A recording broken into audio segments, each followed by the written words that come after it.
August 6, 1945. The atomic bomb is supposed to detonate over Hiroshima. But what if it had been a dud? What if the most expensive weapons project in history had failed, and America had no choice but to invade Japan the hard way? This isn't just some random what-if scenario. This is what almost happened. And if it did, the world we live in today would be completely different. By the end of this video, you're going to understand why Japan's complete invasion would have changed everything about how World War II ended, why it would have cost millions of lives, and why this scenario keeps military historians up at night. Let's go. So here's the thing about August 1945. America was tired. The entire country was exhausted from nearly 4 years of all-out war. But Japan? Japan was not giving up. Not even close. See, most people think Japan was already beaten by August 1945. They're not completely wrong. Their cities were in ruins. American firebombing campaigns had already killed hundreds of thousands of Japanese civilians. The Navy was gone. The Air Force was basically gone. Economically, they were destroyed. But here's what people get wrong.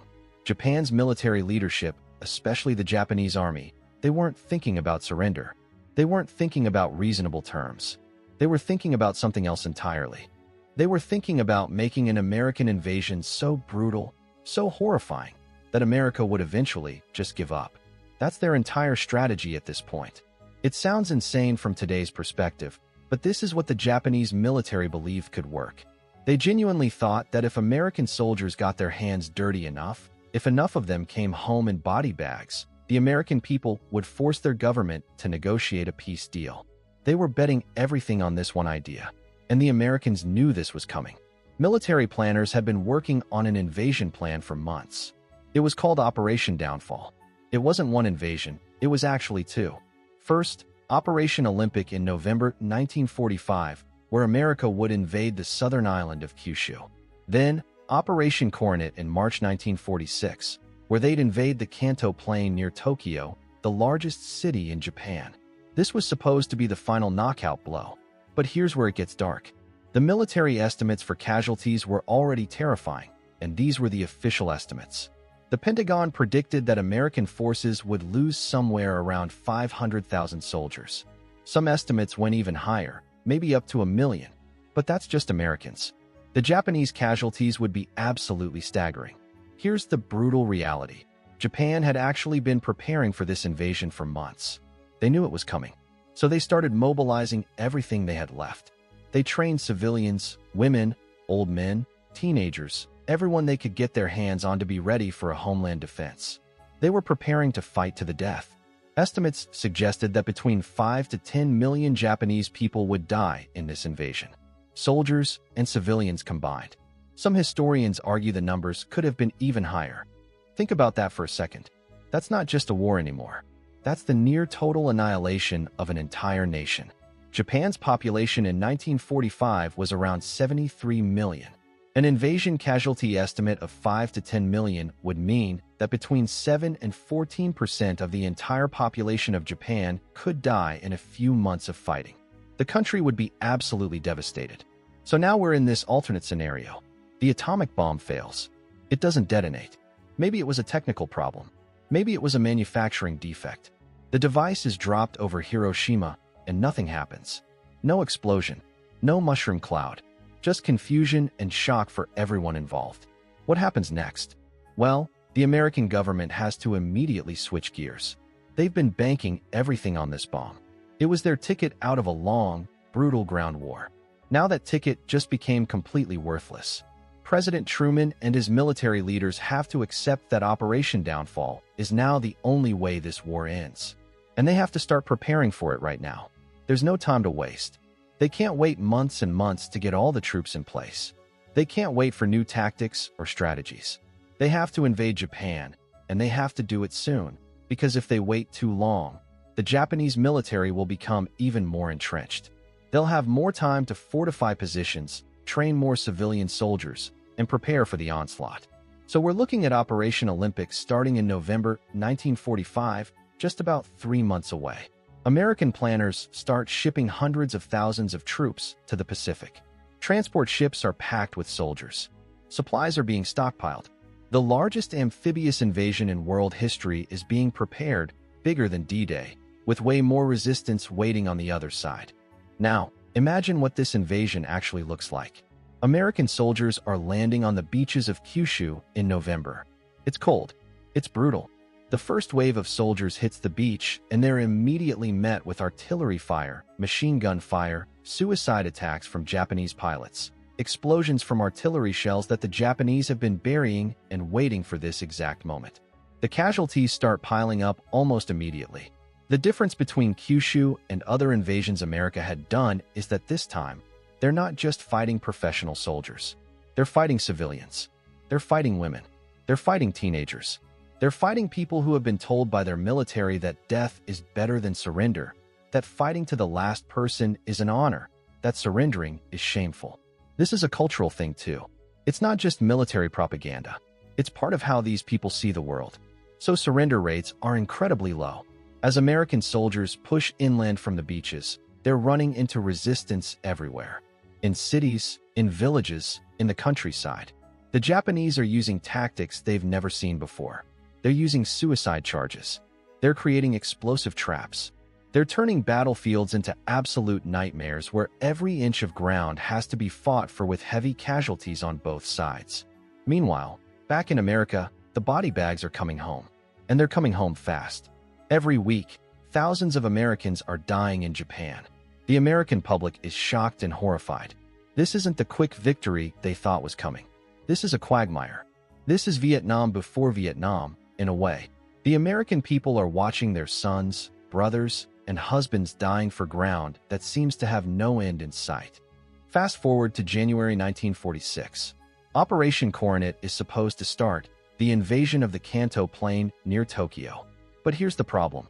The military doesn't have as many troops available as they thought they would. They're still fighting on Kyushu. Casualties have been way higher than expected. Troop replacements are coming in, but the system is starting to show cracks. The political situation in America is getting really tense. There are protests. There are politicians calling for negotiations with Japan. Some are even suggesting that maybe invading isn't worth the cost. The American public is tired of war just like they were before, but now they're seeing it extended indefinitely, with no end in sight. The pressure on Truman is immense. But the military doesn't want to stop. They can't stop. They believe that if they pull back now, if they negotiate, Japan will never surrender on terms America can accept. So Operation Coronet goes forward, even though the military is stretched thin, even though replacements are coming in partially trained, even though everyone knows this is going to be absolutely awful. The invasion of the Kanto Plain happens, and it's even worse than Kyushu. Tokyo is a massive city. It's got millions of people. The Japanese military is going to make America fight for every single street, every single building. Air support can help, but it's limited because they don't want to destroy the city completely if they're going to occupy it afterward. So American soldiers are on the ground, fighting through a city of millions, while Japanese civilians and soldiers are fighting back with everything they have. The casualty counts are staggering.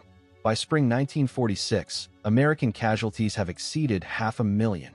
Some soldiers who were supposed to be home by Christmas 1945 are still in combat. Hospitals back in America are overwhelmed with wounded soldiers. The economy is still half mobilized for a war that's supposed to be over. Inflation is starting to become a problem. The American public is reaching a breaking point. On the Japanese side, the situation is apocalyptic. Millions of people have died. Cities are destroyed. The countryside is devastated.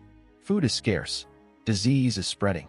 But even in the face of all this, there's no organized push for surrender from the Japanese government.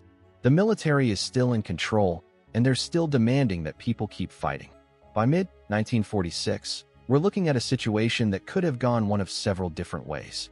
The most likely scenario is that America would have eventually negotiated a surrender, not because America was losing militarily, but because the American public would have simply refused to continue. The cost would have been too high. Politicians would have had to accept terms that weren't completely total Japanese surrender. There might have been negotiations with the existing Japanese government instead of complete regime change. Or, and this is a darker possibility, America could have used chemical weapons or biological weapons instead of the atomic bomb. If conventional invasion was too costly, some military planners might have pushed for different weapons. That's a completely different nightmare scenario. The point is, the post-war world would have looked completely different. The occupation of Japan would have been different. The American military presence in Japan and the Pacific would have been different because they'd be tired and bloodied, not triumphant. The Soviet Union might have had time to invade Hokkaido, the northernmost Japanese island, and the division of Korea might have extended to Japan as well. Europe might have gotten different attention and resources. The entire Cold War could have started under completely different circumstances. Also, the way the American public saw nuclear weapons would have been different. Instead of seeing the atomic bomb as the thing that won the war, saved American lives, and ended the suffering, they would have seen it as a failure. They might have seen nuclear weapons differently entirely. Military planners might have lost confidence in them. The whole nuclear age could have developed in a completely different direction. And for Japan specifically, the war would have lasted 6 extra months to a year longer.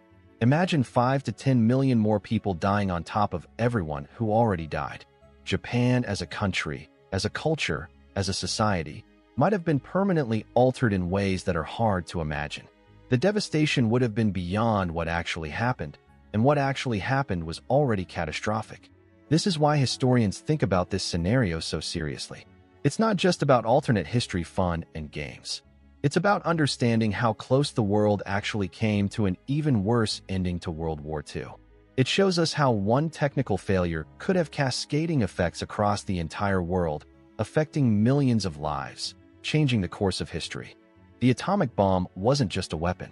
It was literally the hinge point where history could have gone a completely different direction.